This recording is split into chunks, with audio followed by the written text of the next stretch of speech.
Happy Diwali सबको। Hello, आप सब कैसे हैं? सबसे पहले तो हैप्पी दिवाली और मेरी तरफ से आपको दिवाली का गिफ्ट द डिज़ायर। नहीं, मेरी तरफ से नहीं, डिज़ायर की न्यूज़ दे सकता हूँ मैं, डिज़ायर तो नहीं। बट आपको बता दूं कि मारुति सुजुकी डिज़ायर जो है वो काफ़ी ज़्यादा अच्छी लग रही है और काफ़ी एक्सपेक्टेशंस हाई भी हो गई है। प्राइस में ज़्यादा डिफरेंस नहीं होगा, सेफ्टी से लेकर प्राइस, उसके साथ साथ इसकी ड्राइव रिव्यू और वॉक अराउंड सब कुछ बताऊंगा इस वीडियो में। तो वीडियो का एंड तक देखना आपका काम, सारी इन्फॉर्मेशन देना मेरा काम। Hello friends, welcome to the car guide. मेरा नाम है Rishabh and today we are discussing the Maruti Suzuki Dzire. भाई क्या न्यू लुक आ गई है इसकी। यूजुअली फेस लिफ्ट्स या नेक्स्ट जनरेशन तो चलो हम नहीं बोलेंगे, जब भी नया अपडेट आता है तो थोड़े बहुत चेंजेस किए जाते हैं। But look at the overall design, चाहे ग्रिल हो, चाहे हेडलैम्प्स हो, चाहे DRLs हो, चाहे इसके टेल लैम्प्स हो, सब कुछ बदल दिया गया है और काफ़ी ज़्यादा अच्छे तरीके से बदल दिया गया है। मारुति सुजुकी यूजुअली थोड़े नॉर्मल डिज़ाइन लेकर आती है जो कि एक मार्केट में चल रहे हैं, उसी टाइम के हिसाब से चल रहे हैं। न्यू एज हर गाड़ी में नहीं होता, कई गाड़ियों में होता है, कई में नहीं होता। ब्रेजा में इतना नहीं था, फ्रॉन्क्स में था। बट अगर अब डिज़ायर को स्पेसिफिकली हम देखें तो काफ़ी कुछ डिफरेंट लग रहा है। मारुति सुजुकी कंपनी ने स्विफ्ट डिज़ायर को स्विफ्ट हटाया और अब चाहती है कि स्विफ्ट से उसे बिल्कुल ही अलग कर दिया जाए। बिल्कुल भी स्विफ्ट वाली ट्वीक्स या चीज़ें इसमें नज़र ना आए, जो कि नहीं आ भी रही हैं। क्योंकि अगर हम ध्यान से देखेंगे तो नए LED हैंडलम सेटअप कहीं ना कहीं ऑडी A4 जैसी गाड़ियों की याद दिलाते हैं। ग्रिल की बात करें तो ऑडी A6 की याद दिला रही है। आई नो काफ़ी ज़्यादा डिफरेंस है, बट एक ना एग्रेसिव नेचर वो वाली नज़र आ रही है। और LED DRLs भी देखेंगे, इंडिकेटर्स उसके नीचे दिख जाएंगे आपको, और उसके साथ साथ आपको फॉग लैंप्स वो भी बहुत अच्छी तरीके से नज़र आ रहे हैं। बट इंटरेस्टिंग वही है कि लुक काफ़ी अच्छी हो गई है। What is your opinion looks को लेके? नीचे कमेंट जरूर कर देना। रियर साइड की बात करें तो नए Y shaped LED the tail lamps काफ़ी अच्छे लग रहे हैं और बम्पर भी चेंज कर दिया गया है। क्रोम की स्ट्रिप पूरी ऐड कर दी गई है, जिसकी वजह से काफ़ी अगेन अग्रेसिव लुक आ जाती है। बट इंटीरियर में जाने से पहले थोड़ी सी और इन्फॉर्मेशन, क्योंकि फोटोज़ तो आपको पता है, तो चीज़ें आपको बताता हूँ इसकी ड्राइव रिव्यू की। ड्राइव जो है इसकी गोवा में हो रही है 6, 7, 8 नवंबर को। अनफॉर्चुनेटली मैं नहीं जा पाऊँगा। एक्चुअली जब गोवा में इसकी ड्राइव चल रही हो गई डिज़ायर की, उस टाइम पे मैं फेरे ले रहा हूँगा। Yes guys, I am getting married.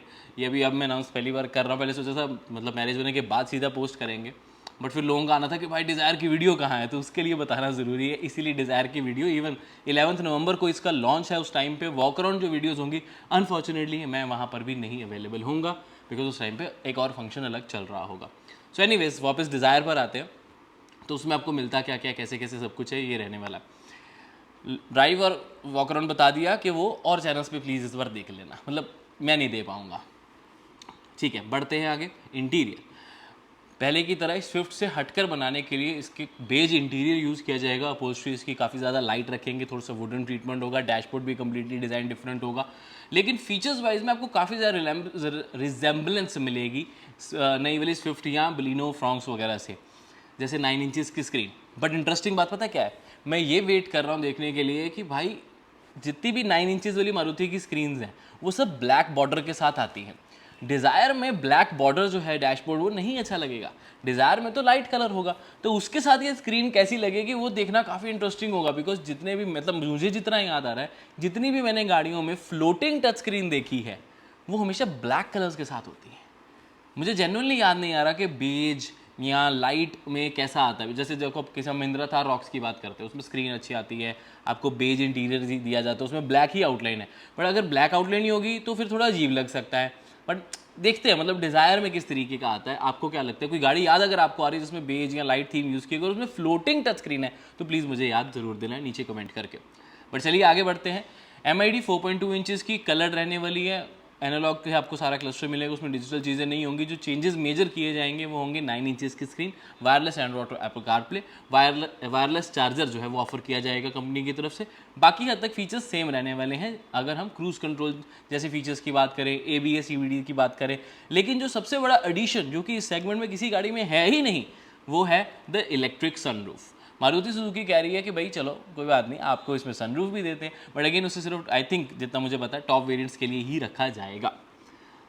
लेकिन सनरूफ के साथ इसका मतलब CNG ऑप्शन नहीं होगी। हाँ, तो CNG माइलेज वगैरह के बारे में बात करते हैं। पहले इंटीरियर के फीचर्स पूरे कर लेते हैं। चलो, यहाँ पर ऑफकोर्स ऑटोमेटिक AC होगा, क्रूज कंट्रोल होगा, रेयर AC वेंट्स होंगे, USB चार्जिंग पोर्ट्स होंगे, वायरलेस चार्जर के साथ साथ हो सकता है कूल्ड ग्लव बॉक्स भी दिया जाए, या फिर कप होल्डर्स के पास AC वेंट्स के पास कप होल्डर्स दिए जाए, जो कि काफ़ी इंटरेस्टिंग लगते हैं मुझे।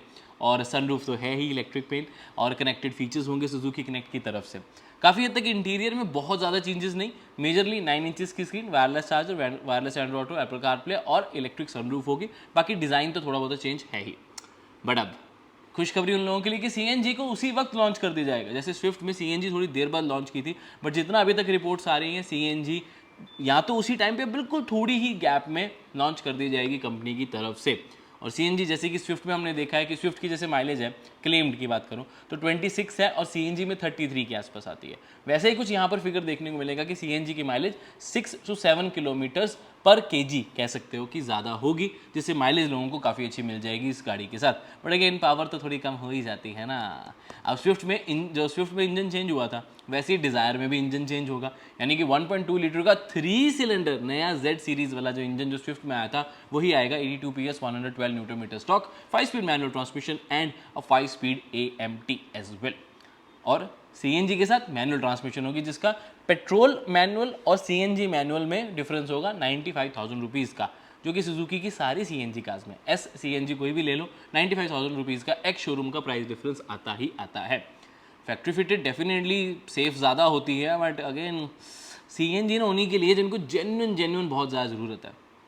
अब जो लोग स्विफ्ट लेने का सोच रहे थे वो डिज़ायर की तरफ स्विच कर सकते हैं। एक तो स्विफ्ट और डिज़ायर में बहुत ज़्यादा प्राइस का डिफरेंस नहीं आता, लेकिन अब आएगा सनरूफ की वजह से, ज़्यादा फीचर्स का और फर्क नहीं पड़ेगा, इंटीरियर प्रीमियम होगा। लेकिन स्विफ्ट में जो बूट स्पेस नहीं मिलती है सीएनजी के साथ, वो आपको डिज़ायर में मिल जाएगी। That's a good thing. But इस चीज़ का ज़रूर ध्यान रखिए कि स्विफ्ट काफ़ी ज़्यादा टैक्सी में यूज़ की जाएगी। तो अगर आपके मन में एक रहता है कि यार मेरे पास वही गाड़ी है जो कि ज़्यादा कमर्शियल यूज़ की जाती है, तो डिज़ायर को अवॉइड किया जा सकता है। और उसके लिए आपके लिए अमेज़ आने वाली है, अमेज़ भी एक अच्छी ऑप्शन होगी। और डिज़ायर में अब जो चीज़ें एक बार मोटी मोटी फिर से बताता हूँ, कम्प्लीटली न्यू लुक्स, ज़्यादा स्टाइलिश, ज़्यादा न्यू, ज़्यादा मॉडर्न और ज़्यादा स्लीक लुक्स इसमें आपको देखने को मिल रहे हैं। अलॉय व्हील्स अच्छे होंगे, पोल्स्ट्री लाइट कलर की होगी, तो स्विफ्ट के कंपैरेटिवली ज़्यादा प्रीमियम लगने वाली है। फीचर्स स्विफ्ट वाले ही होंगे, सिर्फ एक इलेक्ट्रिक सनरूफ एडिशनल होने वाली है और बूट स्पेस ज़्यादा होगी। बाकी सीएनजी भी है, manual petrol obviously 3 cylinder engine है, वो थोड़ा सा नॉइजी है पिछली स्विफ्ट 4 सिलेंडर के comparatively, but 1.2 litre natural aspirated 3 cylinder power descent good amount of power generate करता है। हमने स्विफ्ट का ड्राइव रिव्यू किया है, उसको आप चेकआउट कर सकते हैं। डिज़ायर भी चलाने में कुछ वैसी ही रहने वाली है। और मेजर चीज़ तो मैंने आपको बता दी, प्रीमियम इंटीरियर, स्टीक स्टाइलिश लुक और सनरूफ, ये है मेजर चीज़।